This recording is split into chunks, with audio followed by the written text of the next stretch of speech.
बिस्मिल्लाहिर्रहमानिर्रहीम। आज जो हमारा चैप्टर है वो चैप्टर नंबर 10 है और इसमें हमने पढ़ना है एसिड, बेस एंड सॉल्ट। ठीक है, तीन चीज़ों को पढ़ना है। जो सॉल्ट होता है वो इन्हीं का प्रोडक्ट होता है, मतलब जो एसिड और बेस है ना, ये मिलकर क्या बनाएंगे, ये सॉल्ट बनाएंगे। ठीक है, इसमें जो हमारे पास सबसे पहला होगा आउटलाइन, अगर हम देखें सबसे पहला हमारे पास टॉपिक कौन सा होगा, define and give example of Arrhenius acids and base.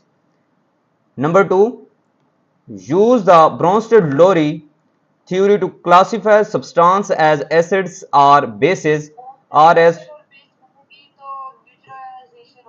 हाँ न्यूट्रलाइजेशन होगी, बिल्कुल ठीक।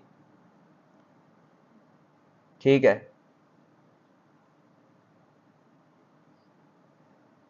और सेकंड है हमारे पास use the Bronsted Lowry theory to classify substances as acid और बेसिस के। हमने देखना है कि सबसे पहले आर्हीनियस का कंसेप्ट, फिर हम देखेंगे ब्रॉन्स्टेड-लोरी का कंसेप्ट। ठीक है, उसके बाद हमने देखना है लेविस एसिड और बेस का कंसेप्ट। ठीक है, फिर सेल्फ आयोनाइजेशन ऑफ वाटर को हमने पढ़ना है। इसके बाद हमने गिवन द हाइड्रोजन आयन और hydroxide ion concentration classify the solution as neutral, acidic और बेसिक। ठीक है, पीएच, जो पीएच स्केल होगा उसके जरिए से हमने ये चेक करने हैं कि ये एसिड है, बेस है या न्यूट्रल है। तो उसकी कंसंट्रेशन भी हमें बता देगी, किसकी, हाइड्रोजन आयन की यानी H प्लस आयन की, और हाइड्रोक्सिल आयन की यानी OH नेगेटिव आयन की। उसके बाद हमारे पास नेक्स्ट है वो कौन सा होगा, complete and balance neutralisation reaction. यही जो अभी आपने लिखा है, आप इसे न्यूट्रलाइजेशन पढ़ते हैं वो भी ठीक है, न्यूट्रलाइजेशन भी ठीक है। Use litmus paper.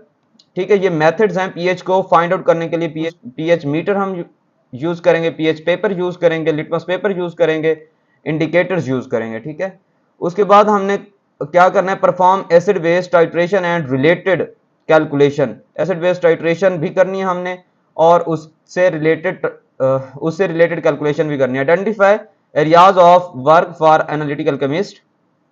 Explain why the quantity of preservatives in food is restricted by government regulations. ये भी पढ़ना हमने। Explain pH dependent foods. ठीक है, ये भी पढ़ेंगे इंशाल्लाह।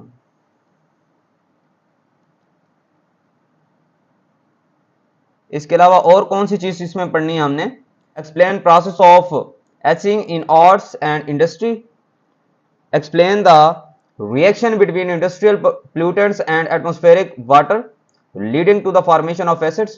Describe harmful effects of acid rain. Explain stomach acidity.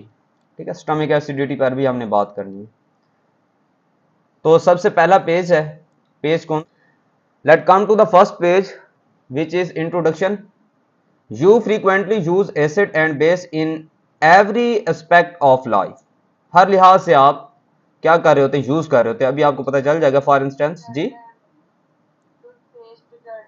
हाँ बिल्कुल वही। फॉर इंस्टेंस वेनिचर, एस्पाइरिन, लेमन जूस, ये सिट्रिक एसिड होता है, लेमन जूस। ठीक है, Cola drinks, Apple, tomato and toilet ball cleaner contain acids. Substances such as drain cleaner, ant acid tablets, baking powder, washing soda, etc. contain bases. You eat and drink contain certain acids and bases, and your bodies produce them. From acid indigestion to acid rain, the word acid occurs frequently in news and advertisement. अच्छा, इस introduction में कोई इतनी खास बात उसने नहीं बताई, सिर्फ और सिर्फ बता रहा है कि ये एसिड होते हैं, ये बेसिस होते हैं, आप जो चेक करते हैं। What is an acid rain, acid rain क्या है, इस चैप्टर में हमने ये भी पढ़ना है। क्या,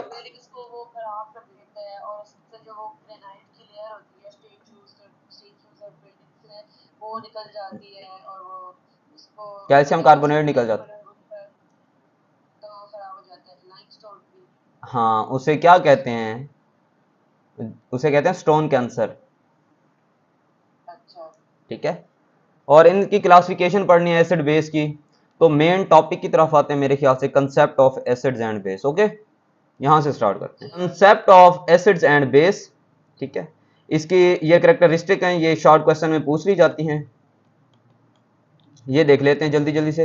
property, test, effect on blue litmus, effect on red litmus, effect on skin, electrical conductivity.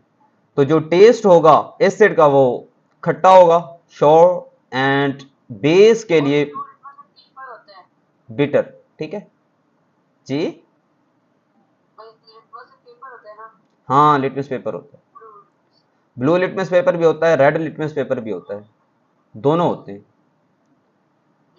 Okay उसके बाद सेकंड है इफेक्ट ऑन ब्लू लिटमस। ये जो एसिड होते हैं ये क्या कर देते हैं, टर्न्स रेड, और ये नो इफेक्ट। ठीक है, लेकिन जब हम बात करते हैं रेड लिटमस की, नो इफेक्ट इस पर, और इसे टर्न ब्लू कर देते हैं। इफेक्ट ऑन स्किन, ये क्रोसिव होते हैं, दोनों ही क्रोसिव होते हैं, ये भी बेसिस भी क्रोसिव होते हैं जिस तरह डिटर्जेंट्स वगैरह होते हैं। और इसी तरह हाँ नंबर 5, इलेक्ट्रिकल कंडक्टिविटी है का सोल्यूशन कंडक्ट इलेक्ट्रिसिटी है, सोल्यूशन कंडक्ट इलेक्ट्रिसिटी, ये दोनों क्या हैं इसके लिए सेम है। ये प्रॉपर्टीज हम बार बार देखेंगे, बार बार पढ़ेंगे,